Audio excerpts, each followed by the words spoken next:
I pulled into the public storage lot around 9:45 at night, gas gauge sitting so low the light had been on for the last 8 miles. Didn't matter. I was there. The place sat just outside Duluth, tucked behind a Menards that had closed hours ago. My headlights swept across the chain-link fence and the rows of orange roll-up doors stretching back into the dark. I killed the engine and sat there a second, hands still on the wheel, trunk weighed down with boxes I couldn't keep hauling from one temporary spot to the next. That was it. That's why I'd taken the job. Well, that and the money. The staffing agency had called it an overnight facilities attendant position, which sounded better than what it probably was, sitting in an office for 8 hours making sure nobody broke in. But it paid $17 an hour, cash bonus if I stuck it out for 30 days, and they threw in a free storage unit for as long as I worked there. I needed all 3. The layoff had come back in March.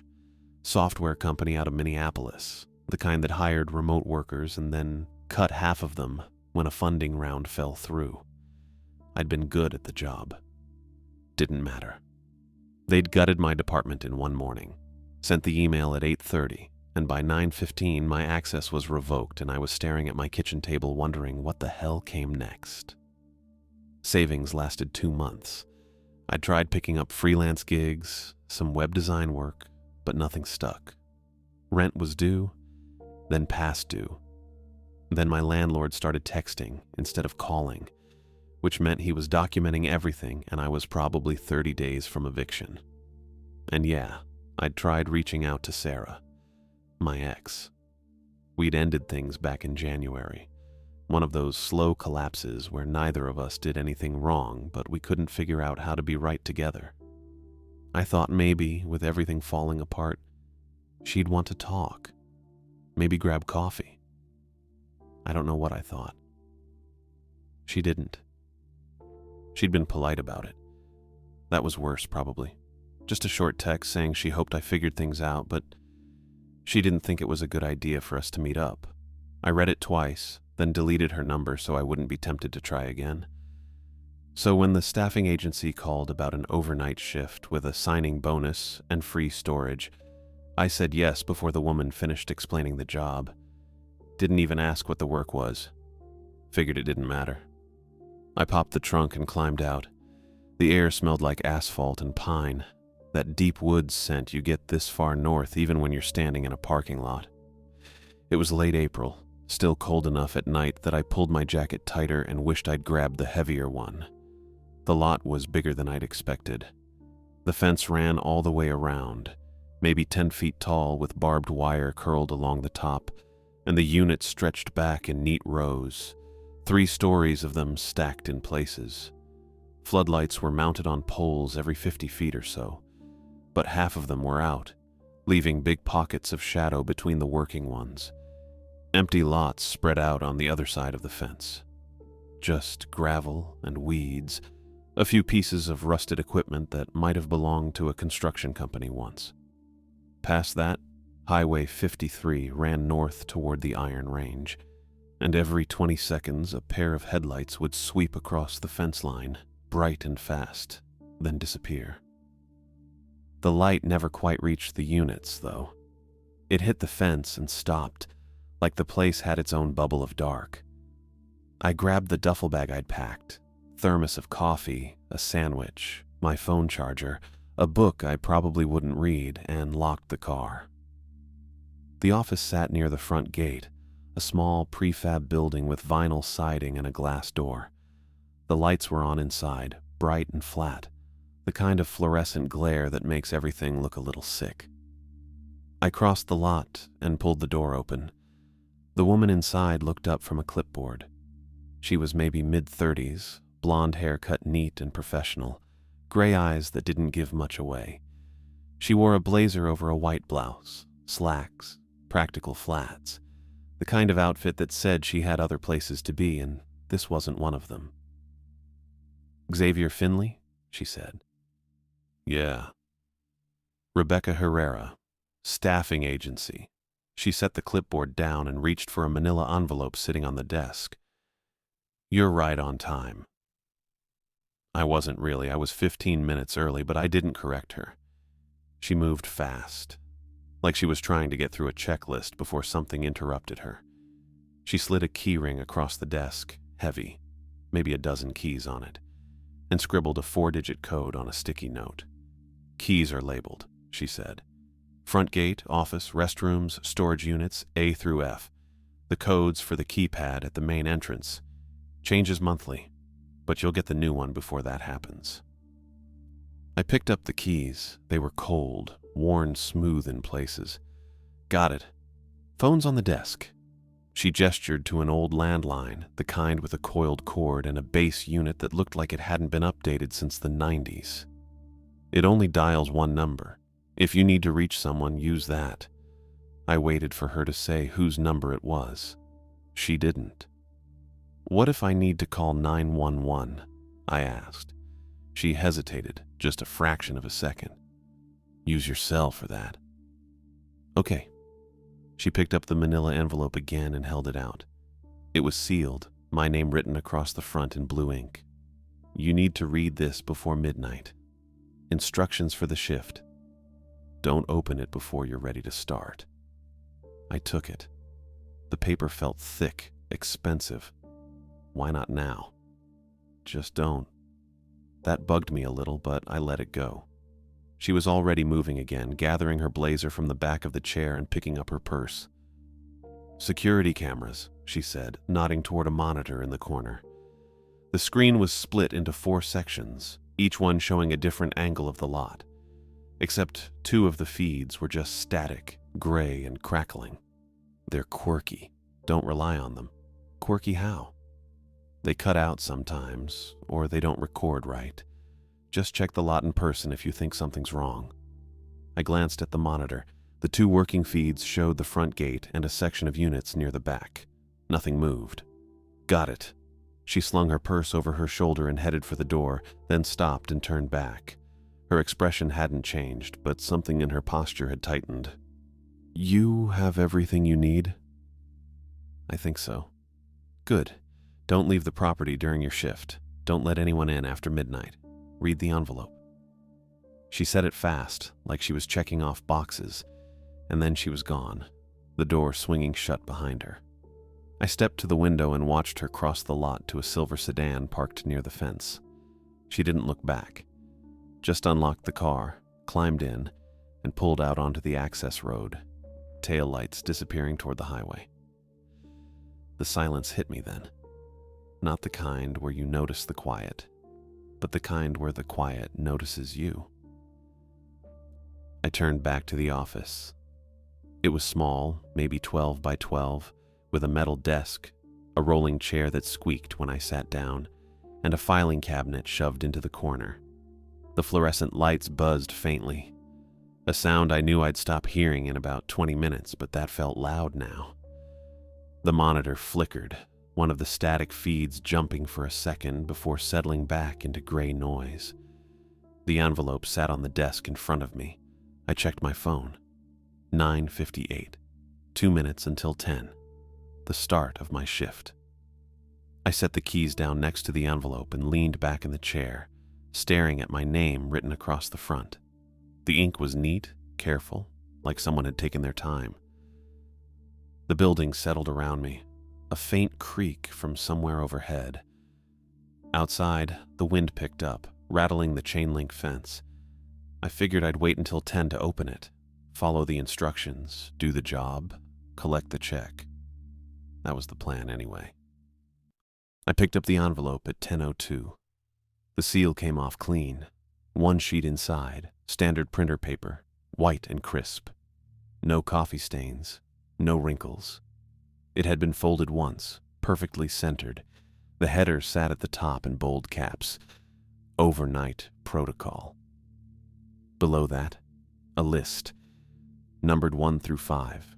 Each entry had a time or condition attached. The formatting was tight, no extra spacing, nothing fancy, probably made in Word or something. Someone had printed this, slid it in the envelope, written my name on the outside in pen, and sealed it up. I set it flat on the desk. The fluorescent lights buzzed overhead. One of them flickered again, same rhythm as before. The monitor in the corner cycled through its 4 feeds. 2 static, 2 working.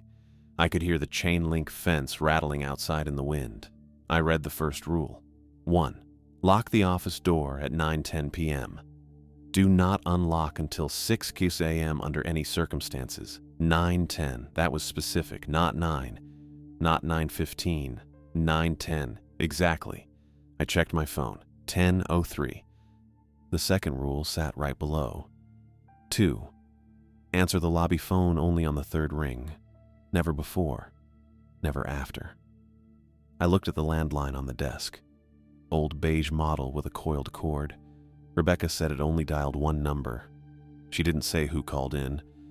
I guess now I knew someone would. 3rd ring. That was it. 3. Do not look at the camera monitor labeled Unit B17 between midnight and 12:15 a.m. I glanced at the monitor. 4 sections. 2 showed static. The other 2 cycled between the front gate and what looked like the back row of units. I didn't see any labels on the screen itself. Maybe they were written on the monitor frame or something. I'd have to check. Don't look at it. 15 minutes. Midnight to 12:15. Weird, but not impossible. 4. After 1:30 a.m., if someone knocks on the office door, do not open it. Do not speak. Slide the visitor log under the door and wait. I paused on that one. Visitor log, I hadn't seen one yet. I scanned the desk. No clipboard, no binder. Maybe it was in the filing cabinet, or maybe they'd give me one later. The rule assumed I'd have it, so it had to be somewhere. After 1:30. Don't open the door. Don't speak. Just slide the log under and wait. That part bugged me a little. 5. If you smell bleach at any time during your shift, retrieve the earmuffs from the top drawer of the desk and wear them until the smell passes. Do not remove them early. Bleach. Earmuffs. I stared at that line for a second. Then I pulled open the top drawer. Inside, 2 pens, a stack of sticky notes, a roll of masking tape, and a pair of earmuffs still in the plastic packaging. The kind you'd wear at a shooting range or a construction site. Bright orange, heavy duty. The package had never been opened. I picked them up. The plastic crinkled. They felt solid, real. I set them back in the drawer and closed it. So that was the list. 5 rules, some with times, some with conditions, all of them specific enough that someone had thought them through. I read the whole thing again from the top. Locked the door at 9:10, answered the phone on the 3rd ring, didn't look at B17 between midnight and 12:15, slid the visitor log under the door after 1:30 if someone knocked, wore earmuffs if I smelled bleach. That was it. No explanation. No context. Just instructions. The paper didn't say what happened if I broke one. I folded the paper and set it back on the desk. The rules sat there, waiting. I figured I should at least check if the place matched what they were talking about. Visitor log, camera labels, the door lock itself.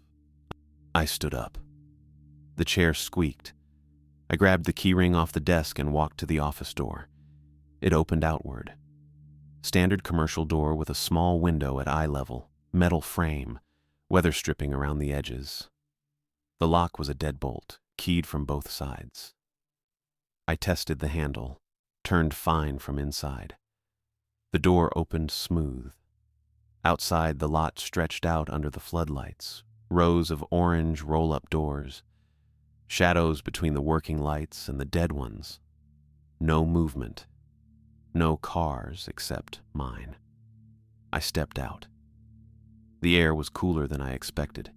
Wind came across the empty lots beyond the fence, carrying the smell of dirt and old asphalt. The chain link rattled again. I could hear the highway in the distance, steady hum of traffic heading north. I started walking. The first row of units sat about 20 feet from the office. Each door had a number stenciled in white paint. A1, A2, A3. Padlocks on all of them. Different kinds. Some combination locks, some keyed. All of them looked used, scratched up, weathered. I kept going. The aisles between rows were wide enough for a pickup truck. Gravel and cracked pavement. A few weeds growing through. Dust on everything. I passed B row, C row. The 3-story units started around D. Metal staircases bolted to the outside, leading up to the 2nd and 3rd levels. They creaked a little when the wind hit them. Nothing moved. I reached the back fence and turned around. From here, I could see the whole facility. The office glowed under its floodlight near the front gate. My car sat alone in the parking area. The rest was just rows and shadows and those big light poles every 50 feet. Normal, just a storage lot. I walked back toward the office, taking a different route. Past E row, F row, more of the same. Orange doors, padlocks, dust. One unit had a dent in the door, bottom right corner. Another had rust streaking down from the handle. Small details. Nothing strange. Back inside, I locked the door behind me. The office felt smaller now. I sat down and checked my phone. 10:14. I looked at the monitor again. The feeds cycled. Front gate, back units, static, static. I leaned closer, checking the frame. There, small strips of masking tape on the bottom edge of the screen. Someone had written on them in marker. Top left, gate. Top right, B row. Bottom left and right were blank, just static. I watched the B row feed. It showed a section of units, probably somewhere in the middle of that row. The angle was high, looking down. I could see 3 doors, part of the aisle, a light pole. The image was grainy, washed out. It flickered every few seconds. No label for B17 specifically. Just B row. I'd have to figure out which unit was 17 when midnight got closer. Or maybe I'd just avoid looking at the whole monitor during that 15-minute window. Easier that way. I opened the filing cabinet. 3 drawers. Top one had hanging folders with labels. Lease agreements. Insurance. Maintenance logs. Middle drawer had more folders, some empty. Bottom drawer had a cardboard box with old invoices and a flashlight with dead batteries. No visitor log. I checked the desk drawers again. Top one had the earmuffs and pens. Side drawer had nothing but dust and a bent paperclip. Bottom drawer was empty except for an old phone book from 2016. I stood up and looked around. The log had to be here. The rules said to slide it under the door. You can't slide something you don't have. Then I saw it. Clipboard hanging on a hook by the filing cabinet, half hidden behind the door when it was open. I walked over and pulled it down. Visitor log printed across the top. Columns for date, time, name, unit number, signature. The page was blank. The clip held maybe 20 sheets, all blank. There it was. I hung it back on the hook. Everything the protocol mentioned existed. The earmuffs in the drawer, the visitor log on the wall, the camera feed labeled B row, the landline on the desk, the door with its keyed deadbolt. Someone had written those rules because they needed to be followed. I sat back down, checked my phone, 10:17. The first rule said to lock the door at 9:10.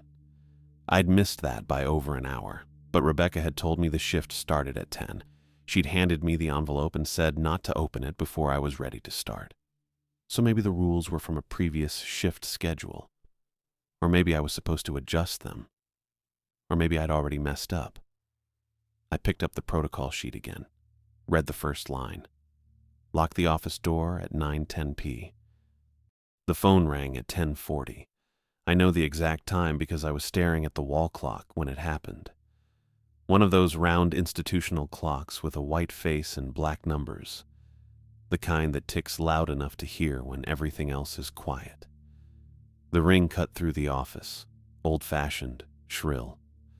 Not like a cell phone, more like a fire alarm, but shorter. I looked at the phone on the desk. Beige plastic, coiled cord. The handset sat in its cradle and the whole thing vibrated slightly with each ring. Rule 2. Answer on the third ring. Never before. Never after. First ring. I kept my eyes on the clock. The second hand swept past the 6. Second ring. My hand moved to the handset, but I didn't lift it. Just rested my fingers on the plastic. It was warm. Probably from sitting under the fluorescent lights all night. The second hand hit the 12. Third ring. I picked up. Hello? Static filled the line, not silence. Actual static, the kind you get on AM radio when you're between stations. It crackled and hissed, and underneath it I thought I heard something else. Wind, maybe. Or breathing. Then a man's voice came through. Calm. Even. Not friendly exactly, but not hostile either. Unit C9. Unit D14. Unit F22. He said them like he was reading off a grocery list. No inflection. Just stating facts. I didn't say anything. Didn't know what to say. Xavier. He used my name. Just dropped it in there. Casual. Like he already knew exactly who would answer. My hand tightened on the handset. You've done fine so far, he said. Still that same calm tone. Just remember, don't use the main hallway after midnight. I opened my mouth, not sure what I was going to say. Maybe ask who this was. Maybe ask what main hallway.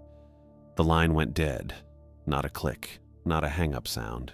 Just dead air. Then the dial tone kicking in a second later. I sat there holding the phone for probably 5 seconds before I put it back in the cradle. My hands weren't shaking. That surprised me a little. I felt calm. Or maybe just blank. Like my brain hadn't caught up yet. I looked at the phone. There was a small display screen above the number pad. One of those green backlit ones that shows the time and caller ID on some models. It was blank. Not showing unknown caller or no caller ID. Just blank. Dark. Like the call never happened. I picked up the handset again and checked for a dial tone. It was there. Normal. I put the phone back down. The protocol sheet was still on the desk where I'd left it. I scanned through the rules again. Nothing about phone calls, just Rule 2. Answer on the third ring. It didn't say what to expect when I answered. Didn't say who might call. I stood up. The chair squeaked. The office computer sat on the corner of the desk. Old desktop model with a thick monitor. I'd noticed it earlier but hadn't touched it. The screen was on, showing a basic desktop with a few folder icons. I moved the mouse. The cursor responded. There was a folder labeled Security Feeds. I double-clicked it. A window opened showing the same 4-panel view as the monitor in the corner. Same feeds. Gate on the top left, B-row on the top right, static on the bottom 2. I clicked through the panels. The software let me expand each feed to full screen. Gate first. Empty. Chain link fence. The access road beyond it. Darkness past that. A car passed on the highway in the distance. Headlights swept across the frame and disappeared. Back to the 4-panel view. I clicked on B-row. The feed expanded. 3 unit doors, part of an aisle. A light pole casting everything in that orange sodium glow. No movement, no people. Just metal doors with padlocks and concrete. I watched it for maybe 10 seconds. Nothing changed. Back to the 4-panel view. The bottom 2 feeds were still static. I clicked on one anyway. The static filled the screen, jumping and crackling. I closed it. I checked the other monitor, the actual security monitor mounted on the wall. Same 4 feeds, same static on the bottom 2. I looked at the labels on the bottom edge. Gate, B-row. The other 2 had no labels. Then I noticed something. There was a 5th label, tucked almost out of sight on the far right edge of the monitor frame. I leaned closer. B-17, written in faded marker on a piece of masking tape. I looked at the feeds again. Top left, gate. Top right, B-row. Bottom left, static. bottom right, static. None of them were labeled B17. I touched the monitor frame. There was a small button on the side. I pressed it. The feeds changed. Top left still showed the gate. Top right switched to a different angle. Bottom left flickered and resolved into a hallway view. Bottom right stayed static. The bottom left feed, that was B17. It showed a hallway, narrow, concrete floor. A row of unit doors on the right side, maybe 4 or 5 visible in the frame. Overhead lights, but dimmer than the outdoor floods. The angle looked like it was mounted high on the opposite wall, pointing down the corridor. Nothing moved, just an empty hallway. I checked the clock. 10:48. Rule 3. Don't look at the camera monitor labeled B17 between midnight and 12:15. I was looking at it now. That was fine. It was only 10:48, but I needed to make sure I didn't look at it after midnight. I opened the top desk drawer, grabbed one of the pens and the sticky notepad. I wrote, "Do not look at B17 midnight 12:15. Block letters. Clear. I peeled off the sticky note and pressed it onto the monitor frame right above the bottom left feed, right above B17. The note stayed, bright yellow against the black plastic. I sat back down. The office settled around me. The fluorescent lights buzzed. The heater kicked on with a metallic rattle, pushing warm air through a vent near the filing cabinet. Outside, the wind picked up. I could hear it moving through the chain-link fence, a soft rattling sound, rhythmic. I checked my phone. 10:51. 9 minutes until midnight. I thought about the voice on the phone. Calm, using my name. "You've done fine so far."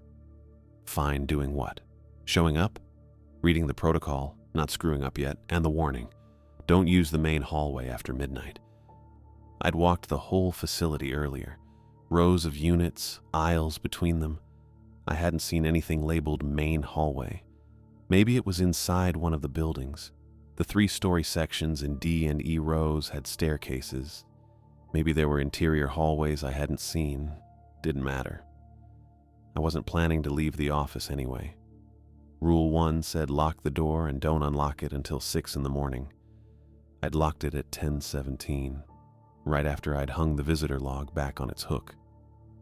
The heater cycled off. The rattling stopped. Silence filled the space it left behind. Not total silence. The fluorescent lights still buzzed. The clock still ticked. But the absence of the heater made everything feel quieter. I looked at the security monitor. Gate, B row, B17, static, all empty, all still. 10:54. I opened my duffel bag and pulled out the thermos, unscrewed the cap. The coffee was still hot. I'd made it at 7, right before I left. French roast. No cream, no sugar. I poured some into the cap and drank it, bitter and strong. The clock ticked. 10:56. I put the thermos back in the bag. My phone buzzed. I pulled it out. Text from a number I didn't recognize.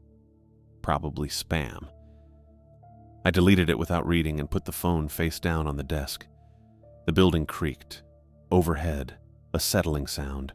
Old prefab construction expanding and contracting with the temperature. 10:58. I watched the second hand sweep around the clock face. Smooth motion, no stuttering. The heater kicked on again. Same metallic rattle, same warm air. I pulled the protocol sheet closer and read through it one more time. 5 rules, simple, clear. Lock the door at 10. Answer the phone on the 3rd ring. Don't look at B17 between midnight and 12:15. If someone knocks after 1:30, slide the visitor log under the door. If I smell bleach, put on the earmuffs. I'd done the first 2. 3 more to go. Maybe none of them would happen. Maybe it would just be a quiet night. 6 hours of sitting here, then Rebecca would show up at 6 in the morning and I'd hand her the keys and go home. Probably not, though. 11 o'clock. 1 hour until midnight. I leaned back in the chair. It squeaked again. I made a mental note to see if there was any WD-40 in the filing cabinet. The wind rattled the fence outside. The fluorescent lights buzzed. The clock ticked. I kept my eyes on the monitor and waited. The sticky note fell at midnight exactly. I was watching the clock tick over from 11:59 to 12:00, and the second that happened, the yellow square just peeled off the monitor frame and dropped into my lap. Didn't flutter, didn't drift, just fell straight down. I looked at it sitting there on my jeans, my handwriting in block letters. Do not look at B17, midnight 12:15. And that's when I glanced up. I didn't mean to.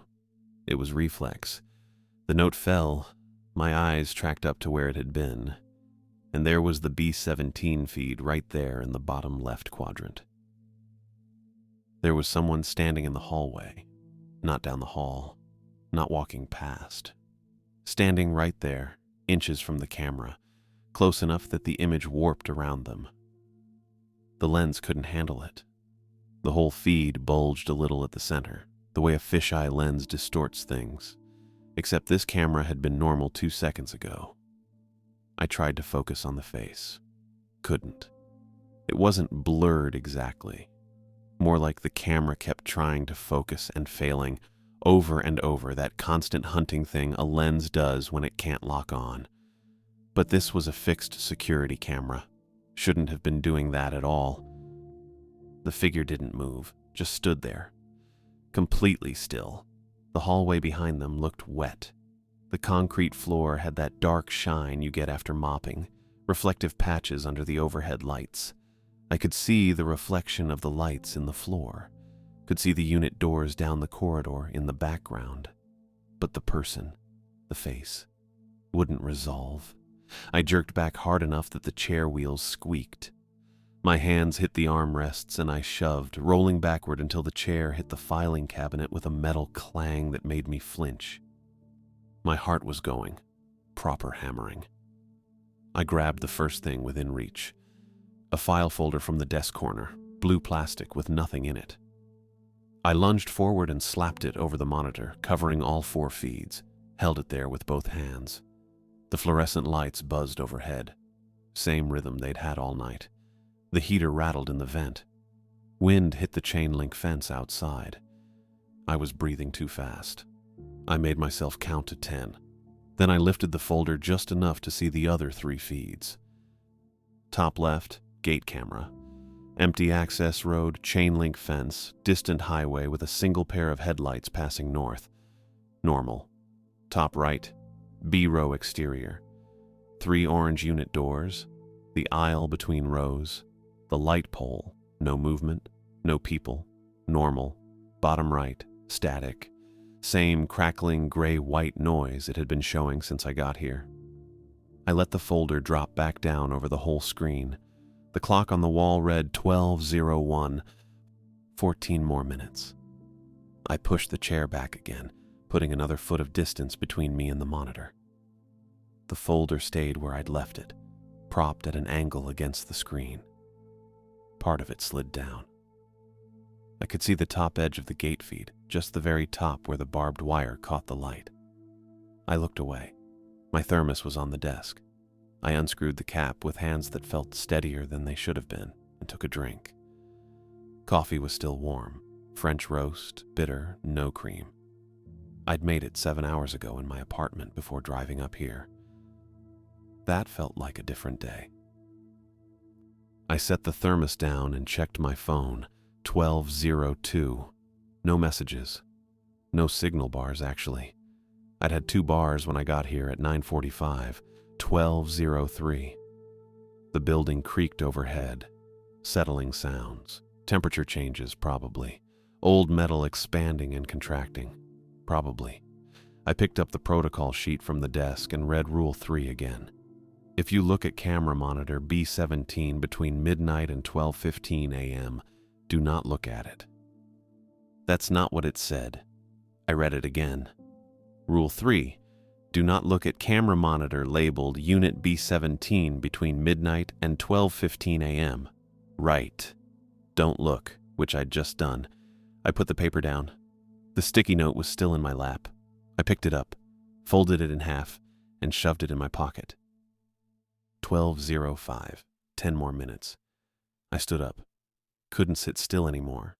The office was 12 by 12 feet. Not a lot of room to pace. But I walked to the filing cabinet and back to the desk. Then to the door. Pressed my ear against it. Nothing outside. No footsteps. No voices. Just wind and the hum of the floodlights. I checked the peephole. Too dark to see much. The nearest light pole was 50 feet away, and half the bulbs in this lot didn't work anyway. 12:07. I went back to the desk and looked at the monitor. The folder had slid down further. Now I could see the top half of the gate feed and part of the B-row feed. No movement in either. I left the folder where it was.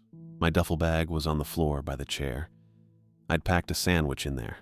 Turkey and cheese on wheat bread that I'd made this morning. Seemed like a good idea at the time. I wasn't hungry now. 12:09. I sat back down. The chair squeaked. I really should have looked for WD-40 earlier. The heater kicked off. The sudden silence was worse than the noise. I could hear the clock ticking. Hadn't noticed that before. Cheap wall clock, white plastic face, black hands. Second hand jerking forward in little mechanical jumps. Tick, tick, tick, 12:11. I picked up my phone again. Still no signal. I opened the browser anyway. Waited for it to fail to load. It did. I closed it. 12:12. 3 more minutes. The caller on the phone earlier had used my name. Told me I'd done fine so far. Then warned me not to use the main hallway after midnight. I still hadn't figured out where the main hallway was. The B-17 feed showed a hallway.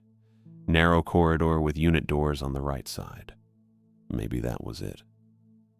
Maybe someone was still standing there. I looked at the folder covering the monitor. 12:13. The fluorescent lights buzzed. One of them flickered, just once, then steadied. I folded my arms, unfolded them. Picked up the pen from the desk and clicked it a few times, put it down. 12:14. The wind hit the building, rattled something loose outside, metal on metal. 12:15. I waited another 30 seconds. Then I reached out and moved the folder aside. All 4 feeds visible again. I looked at the bottom left. B-17 hallway. Empty. The corridor stretched back under the overhead lights, concrete floor, unit doors on the right side visible in a row. Every single door was open, not just one. All of them. 5 unit doors in frame, all rolled up, the dark squares of the open units showing behind them.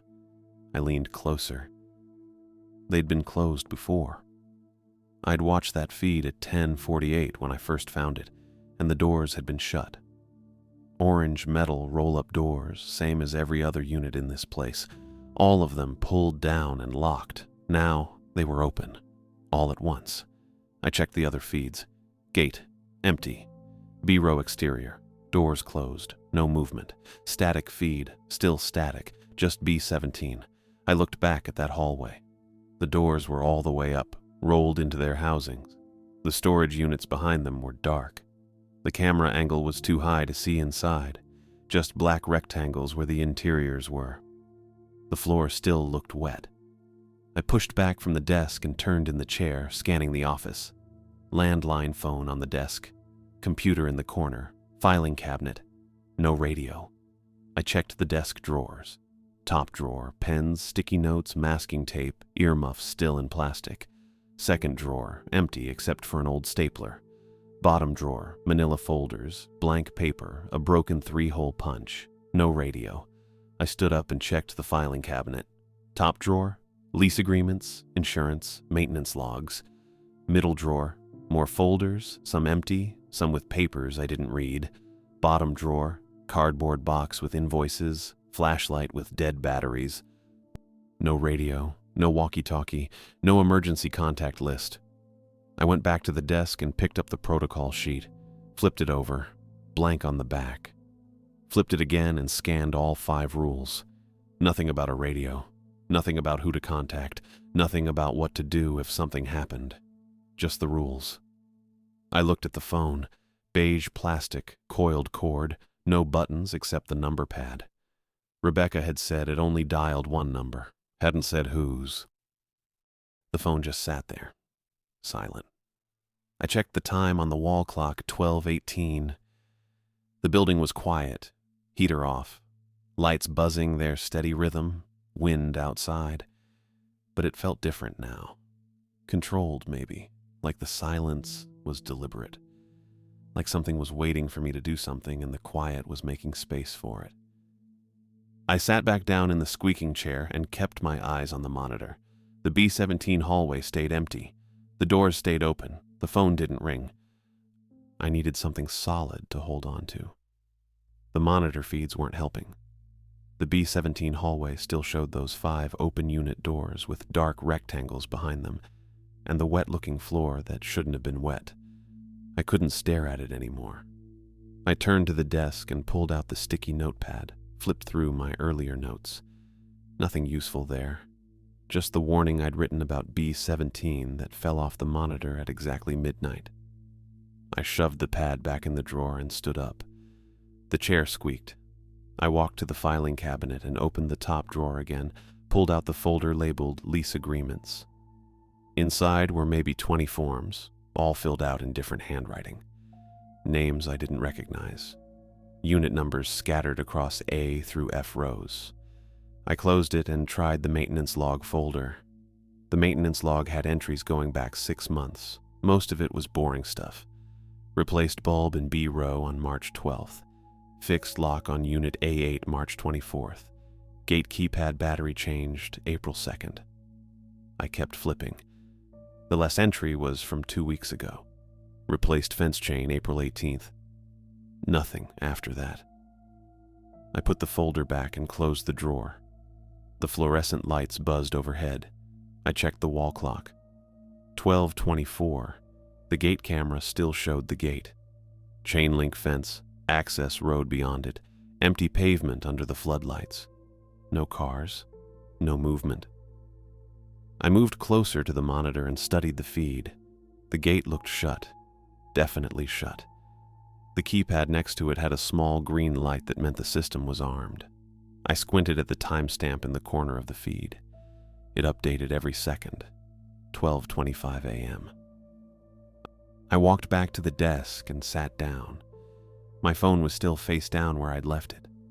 I flipped it over. Still no signal. Just the time glowing at me. 12:25. I opened the Notes app and typed keypad log into the search bar, then deleted it. That was stupid. The keypad log wasn't on my phone. I stood again and went to the filing cabinet, middle drawer this time. I pulled it open and rifled through the folders until I found one labeled Access Log. Inside were printouts, thermal paper that had faded in places. Each line showed a timestamp, a code entered, and whether the gate opened or closed. I scanned down to today's date. The last entry read 8:52 p.m., code accepted. Gate opened. No entry after that. I'd arrived at 9:45. Rebecca left around 9:50. Neither of us had logged out through the keypad because we'd used the pedestrian gate next to the office. But if someone else had come in after that, there'd be a record. Nothing. I closed the folder and shoved the drawer shut. The gate was locked. No one had entered since 8:52. That was something. A fact. I could work with facts. I tested the office door again. Walked over, gripped the handle, pulled. Locked. Solid. The deadbolt was engaged. I'd locked it at 10:17 and it hadn't moved since. I pressed my ear to the door again. Wind. The hum of the floodlights. Nothing else. The building felt wrong, though. Too still. Not quiet exactly. Still. The kind of stillness that made me aware of my own breathing. I stepped back from the door and looked around the office. 12 by 12 feet. Metal desk, squeaking chair, filing cabinet, monitor. The heater vent near the cabinet. The fluorescent lights overhead. Everything exactly where it had been. I sat back down.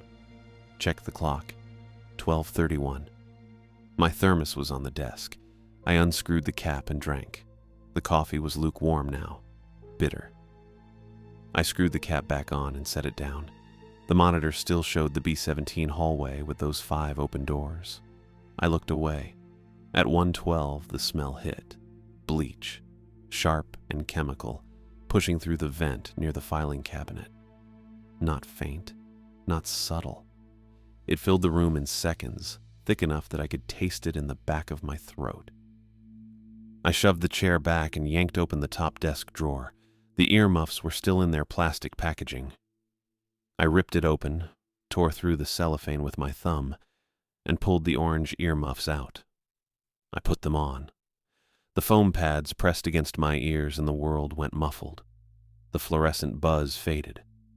The heater rattle disappeared. The bleach smell got worse. It surged, flooded the office, made my eyes water. I kept the earmuffs on. Rule 5 said, wear them until the smell passes. Don't remove them early. I sat there breathing through my mouth, trying not to gag. The odor peaked, then started to ease. Slowly. I counted to 30, then 60. The chemical burn in my nose faded to something tolerable. Then I felt it through the floor. A faint vibration, barely there. I pressed my feet flat against the concrete and waited. It came again, a low scraping sound I couldn't hear but could feel through my shoes. Rhythmic. Slow. It moved. I stood up. The vibration tracked along the left wall of the office, past the filing cabinet, paused, then continued along the back wall behind the desk, something wet dragging over concrete. That's what it felt like. Heavy, deliberate. I couldn't hear it because of the earmuffs, but I felt it circle the office. Left wall, back wall, right wall toward the door. It stopped near the door. The vibration faded. I waited. 10 seconds. 20. Nothing. The bleach smell was almost gone. Just a faint trace left. I pulled the earmuffs off, and the office sounds rushed back in. Fluorescent buzz, heater rattle, wind outside. I checked the clock. 1:23. I put the earmuffs on the desk and sat back down. My hands were shaking a little. I pressed them flat on the desk until they stopped. At 1:37, someone knocked on the door. 3 knocks. Measured, deliberate, evenly spaced. I didn't move. Rule 4 said if someone knocks after 1:30, don't open it. Don't speak. Slide the visitor log under the door and wait. I stood and walked to the filing cabinet. The visitor log clipboard was hanging on the hook where I'd left it. I grabbed it. 20 blank sheets with columns for date, time, name, unit number, signature. I carried it to the door. I crouched down. The gap under the door was maybe half an inch. I slid the clipboard underneath, angling it so it would fit. It scraped against the concrete and disappeared on the other side. I waited. 30 seconds passed, a minute. I heard nothing through the door. Then the clipboard slid back. I grabbed it and stood up fast, carried it to the desk under the fluorescent light. The top sheet had a new entry, blue ink, neat handwriting. The signature line read Rebecca Herrera in cursive. The name column said the same. The time column read 1:35 a.m. Unit number was blank. Below the signature, in the same handwriting, someone had written, "Please unlock the door. Fire inspector arrived early. Need access to office records." I stared at the pen strokes. The letters were too perfect, too uniform. Rebecca's signature when she'd handed me the envelope had been quick, a scrawl.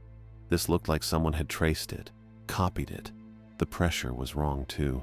Some letters pressed darker than others, but not in a natural way, in a way that suggested someone practicing the loops. I set the clipboard down. The knocks came again, heavier this time, 4 of them, faster. I stepped back from the door. The handle turned, slowly, testing the lock. It rattled once, then stopped. I crouched down and looked at the gap under the door.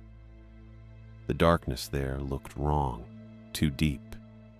The hallway outside should have been lit by the floodlights, some ambient glow coming through. but the strip of shadow under the door was black, complete. Like the space on the other side went down further than it should have. I stood up and backed away from the door until my legs hit the desk chair. The phone rang again at 1:43. I looked at it. The beige handset sat in its cradle, the ringer going steady and mechanical. I counted in my head. 4 rings. 5. I'd missed the third. Rule 2 said answer on the third ring, never before or after, and I'd been staring at the visitor log when it started, probably around ring 2. I didn't pick up. The ringing didn't stop. It kept going. 6 rings. 7. 8. The sound was patient. That bugged me more than anything else. It wasn't frantic or angry, it just continued, steady and even, waiting for something I couldn't give it anymore. I looked away from the phone and back at the monitor. The B-17 feed flickered. Just once. A quick stutter in the image, then it settled. I tried not to look.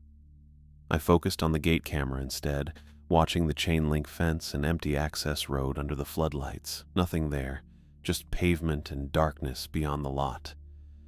My eyes pulled back to B-17 anyway. The figure was there again, not at the camera this time. Deeper in the corridor, maybe 20 feet back, standing in the middle of the hallway between 2 unit doors. The image quality was bad, grainy, but I could see enough. Black jacket, dark pants, a badge clipped to the chest pocket. I leaned forward. The badge had a white rectangular shape with text I couldn't read, but the layout matched mine exactly. Staffing agency ID. Same size, same clip. And on the right sleeve of the jacket I saw a stripe. Reflective material, about 2 inches wide, running horizontal across the bicep. I looked down at my own jacket. Plain gray hoodie, but underneath I still had my work jacket from the staffing agency onboarding. Navy blue with a reflective stripe on the right sleeve. Exactly where the figure's was. The phone kept ringing. 14 rings now. 15. On the monitor, the figure moved. Not smoothly. It jerked forward in short bursts, like a video buffering every half second. Stop. Lurch. Stop. Lurch. Each time it moved, maybe a foot closer to the camera. The corridor lighting didn't change, but the figure's face stayed in shadow. I couldn't see features. Just the outline of a head and shoulders and that badge on the chest. Behind the figure, one of the unit doors started rolling down. The orange metal door lowered slowly, the mechanical rattle cutting through the office even though the monitor had no speakers. I heard it anyway. Or maybe I just remembered what that sound was supposed to be. The door clanged shut. The phone rang again at the exact same moment. Ring 16. Another unit door started closing. Same slow descent. Same rattle and clang when it hit the concrete floor. Ring 17 landed perfectly in sync with the clang. I sat back in the chair. The figure jerked forward again. 2 more feet closer. Now maybe 15 feet from the camera. Still too far to see the face, but close enough that I could tell the jacket wasn't quite right. The fabric looked stiff. The sleeves hung wrong, too long or too loose. The reflective stripe caught the overhead lights in the hallway and flared white in the camera feed. Another door closed. Another ring. I finally got it. The protocol wasn't just rules. It was timing. The whole thing was designed to keep me off balance, to prevent me from syncing up with whatever the hell was happening out there at night. Answer the phone on the 3rd ring specifically. Don't look at B-17 between midnight and 12:15 exactly. Lock the door at 10:10, not 10 or 10:15. Every instruction had a precise window, and violating them meant falling into step with the building's rhythm instead of staying outside it. I'd already broken Rule 3 by looking at the monitor at midnight. Now I'd missed the 3rd ring. I didn't know what that meant yet, but the figure in the hallway kept moving closer and the doors kept closing in time with the phone, and I was pretty sure I was about to find out. Ring 22. Another door down. The figure jerked forward again, Now maybe 10 feet from the camera, I could see the badge more clearly. White rectangle with dark text and a photo in the upper left corner. Standard ID layout. I shoved the chair back and stood up fast. There was a closet. I'd noticed it earlier but hadn't opened it. Small door next to the filing cabinet, no label, just a metal handle. I crossed the office in 3 steps and yanked it open. Breaker panel. Gray metal box mounted on the back wall of the closet with the door hanging open and a column of black switches inside, each one labeled in faded marker. HVAC, lights, exterior, CCTV. I flipped CCTV down without thinking. The monitors went black. All 4 feeds died instantly, the screens cutting to nothing. The office lights died too. I hadn't touched that switch. I was sure I hadn't. But the fluorescence overhead clicked off, and the room dropped into darkness lit only by the glow of my phone face down on the desk and the faint green LED on the gate keypad visible through the office window. The bleach smell hit me like a wall, thick and choking, slamming into my nose and throat so fast I gagged. Worse than before. Way worse. I stumbled back from the breaker closet, hand over my mouth, eyes watering. The phone kept ringing, but now it sounded wrong. Closer. Like it wasn't coming from the desk anymore. Like it was coming from inside the room. Behind me. Next to me. I couldn't tell. The sound bounced off the walls in the dark, and I couldn't pin it down. Something scraped down the outside of the door. Wet. Heavy. Dragging from top to bottom in one long, slow pull, then stopping. Then starting again, higher up, and dragging down again. The sound made my skin crawl. It wasn't metal or wood. It was something soft and slick moving against the door's surface, leaving a trail I couldn't see but knew was there. I backed up until I hit the desk. My hand found the duffel bag. I dug through it, shoved aside the thermos and sandwich, found the flashlight at the bottom.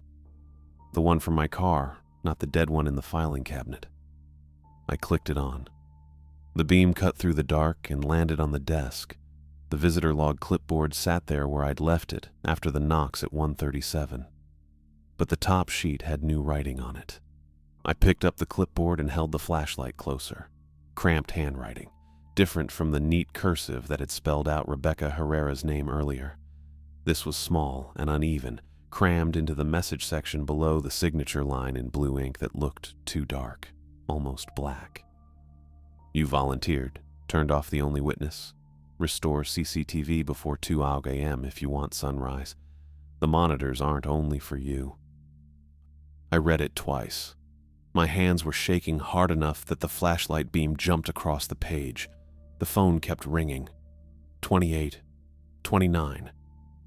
The scraping sound moved along the door again, lower this time, near the gap at the bottom. I could hear it clearly even over the bleach burning my throat and the ringing drilling into my skull. I looked at my phone. 1:54 a.m., 6 minutes. I crossed back to the breaker closet, swung the flashlight beam inside, and found the CCTV switch still in the down position. My hand hovered over it. The scraping got louder, faster. Something was moving out there right outside the door, inches from where I'd been standing earlier. 1:56. I flipped the switch up. The monitors blazed back to life. All 4 feeds returned instantly. Gate camera showing the empty fence. B-row exterior showing the 3 orange unit doors under the floodlight. Bottom right, still static. And B-17 showing an empty hallway with all 5 unit doors closed. Floor dry, no figure anywhere. The phone stopped ringing mid-ring. Just cut off clean, leaving silence. The scraping stopped. The knocks I'd been hearing in the background, faint rhythmic taps I hadn't consciously registered until they vanished. Those stopped too. The bleach smell faded in seconds. Gone so fast I wondered if I'd imagined it, except my eyes were still watering and my throat still burned. But the office lights stayed off. I stood there in the dark with the flashlight in my hand, watching the monitor glow in the corner. The feeds cycled normally. Timestamp ticking forward. 1:58, 1:59, 2 a.m. Nothing happened. I sat back down, kept the flashlight on, watched the monitors and the door and the clock on the wall that I could barely see in the darkness. The building settled. The heater kicked on, rattling through the vent. Wind outside, distant highway sounds. I didn't move for 4 hours. At 6 a.m. exactly, the office lights clicked on by themselves. The fluorescents buzzed to life overhead, flooding the room with that flat white glow. I blinked hard, eyes adjusting. The monitors still showed the same feeds. Gate empty, B row quiet, B17 hallway clear. I stood up, walked to the door, pulled my keys from my pocket and unlocked the deadbolt, turning it slowly until it clicked free. I gripped the handle and pulled the door open. The air outside smelled like dust and cardboard. Normal storage facility smell. Dry and stale but clean. No bleach. No chemical burn. Just old concrete and metal and whatever people kept locked in units. I stepped outside. The lot looked the same as when I'd arrived. Rows of orange doors. Floodlights buzzing on their poles. Chain-link fence. My car parked near the office. Dawn light just starting to creep over the horizon, turning the sky gray. I walked toward B row. Took me maybe 2 minutes to reach B17. The unit was on the ground level, third door from the left in the row. Orange roll-up door, same as all the others. Padlock hanging open on the latch. But the door was dented, inward, from the outside, like something had pressed hard against the metal, right in the center, and tried to push through. The dent was maybe a foot wide, deep enough that the door's horizontal ridges had buckled and warped. But it hadn't broken. Whatever had pushed had failed to get inside. I stood there for a minute, maybe longer. Then I turned around and walked back to the office. By noon, I'd quit. I didn't call. I just drove home, packed my stuff from the office into my duffel, left the keys and the protocol sheet on the desk, and got in my car. I took a photo of the dented door on my way out, took another photo of the protocol sheet before I left it. Rebecca texted me at 12:30 asking why I'd left early. I sent her both photos, no message, just the images. She replied 4 minutes later. The rules aren't company policy. The last guard who ignored them didn't make it to morning. I didn't respond. I blocked the number and kept driving south on Highway 53 toward Minneapolis. I'd lost the bonus, lost the job, lost the free storage unit I didn't even need anymore because I'd probably lose my apartment too without income. But my hand stayed steady on the wheel and I kept my speed exactly at the limit and I didn't look in the rearview mirror. Leaving while the building allowed, it felt like the only outcome I could trust.